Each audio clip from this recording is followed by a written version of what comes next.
Despite US President Donald Trump's claims that Ukraine is not in a very good position, Ukrainian troops are counterattacking in several important areas of the front, writes military observer David Axe in Forbes.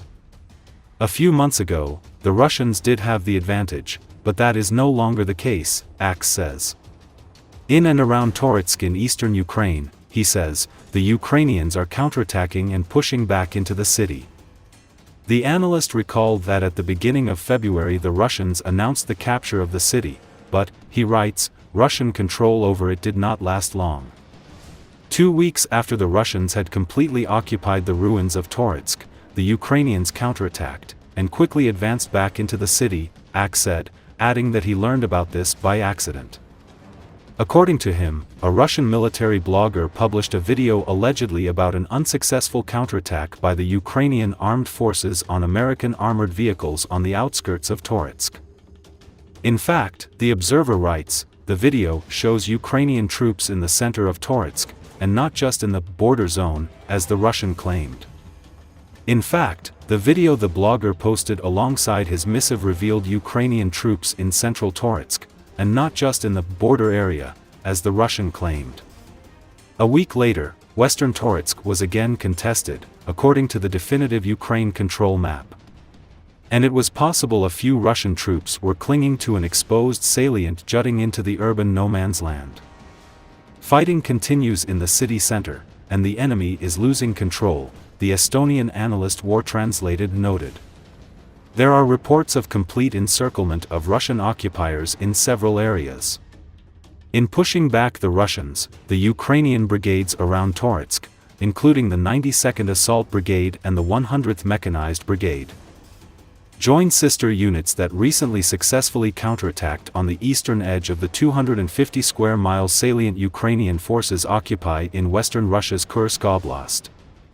Axe also cited data from Estonian analyst War Translated, who reported that fighting continues in the center of Toretsk, the enemy is losing control, and there are reports of the complete encirclement of Russian occupiers in several areas. The analyst recalled that Russian troops in Ukraine recently changed their priority to the Toretsk axis after they were recaptured from the fortress city of Pokrovsk, and that this, he says, is especially offensive to the occupiers.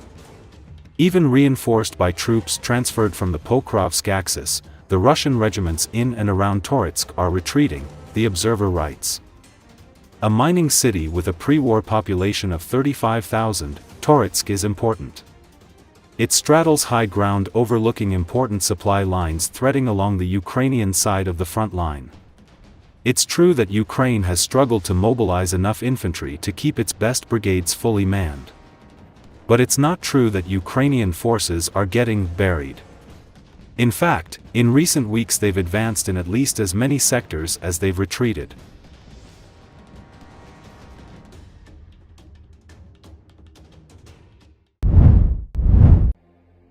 Canadian Prime Minister Justin Trudeau on Sunday stressed his continued support for Ukrainian President Volodymyr Zelenski and Ukraine.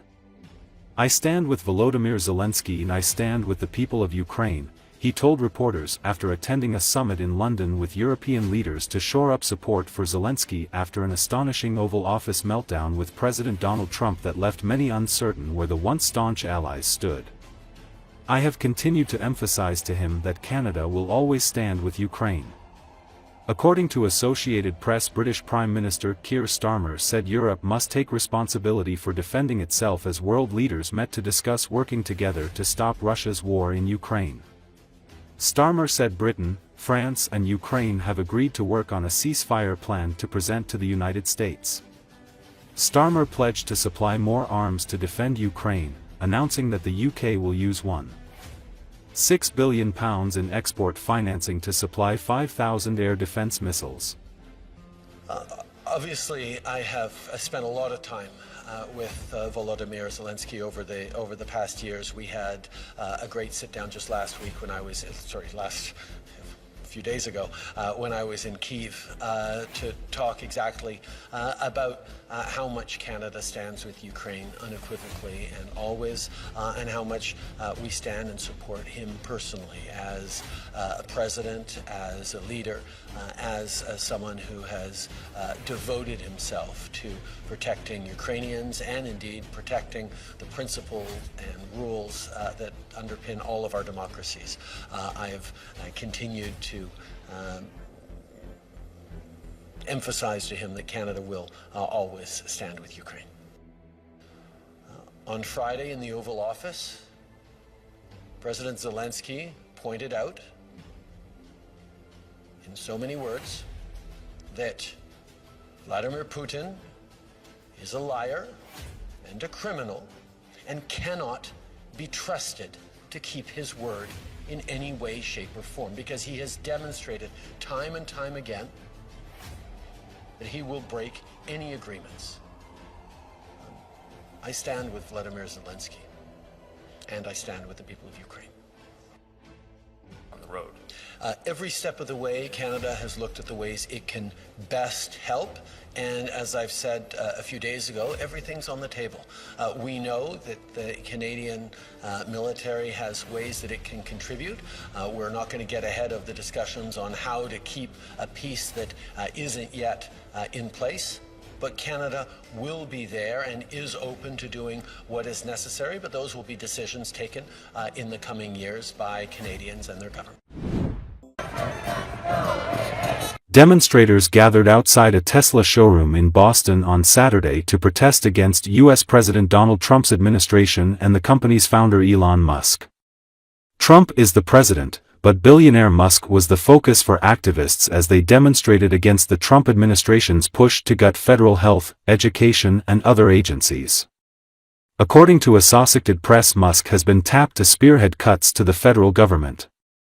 The message today is to stop Elon, stop this terrible tearing up of our government and get things back to normal, said Karina Campobasso, a retired federal employee. This government, led by Trump and Musk, it's gone completely off the rails and we are here to stop that. Trump has defended the cuts as necessary to eliminate waste and fraud. And he has praised Musk's work with his Department of Government Efficiency, or DOGE, saying it has found shocking evidence of wasteful spending. He signed an executive order expanding Musk's influence. Musk, meanwhile, has defended the swift and extensive cuts he's pushing across the federal government while acknowledging there have been mistakes. There's a lot of different things that people are doing to stand up against what the Trump administration is doing, said Nathan Phillips, a professor at Boston University participating in the protest on Saturday. But when you do it right in front of a showroom door, that takes it from an expression of opposition to direct action and resistance against Musk and all of the terrible things that he is doing.